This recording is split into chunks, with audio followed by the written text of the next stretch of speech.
Did Julius Caesar exist? Did Cicero exist? Did Socrates or Aristotle or Mark Antony? Almost no one questions whether these people existed. So why is there so much controversy around the question, did Jesus exist? I can assure you, as a historian, that whatever else you might want to say about Jesus, he certainly existed. The historical Jesus may not have been the person that people imagine today, but he was a real person, and we can know some things about him. You don't have to believe that Jesus was the Son of God in order to accept the facts of history. And that's what I deal with in my book, The Facts.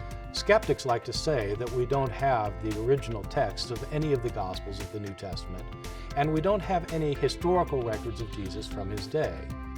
That's absolutely right, but it's also true of virtually everyone who lived at his time, including such powerful and important figures as Pontius Pilate, the governor of Judea, and Josephus, the Jewish historian.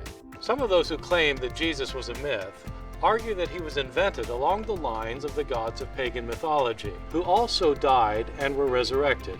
In my book, I show why that also cannot be correct. The evidence for the historical Jesus, as for Pilate and Josephus, is overwhelming when looked at through the impartial lens of the historian.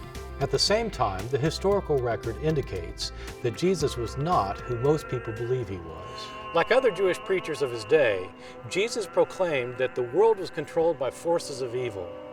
But God was soon going to intervene in history and overthrow the forces of evil and destroy everything and everyone who was opposed to him.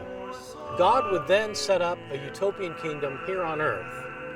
And Jesus said this was going to happen within his own generation. It obviously never happened. As a result, the followers of Jesus changed his story and altered his message. This is what led to the birth of Christianity. Did Jesus exist is a historical detective story. I invite you to look at the hard, cold facts of the case and judge for yourself.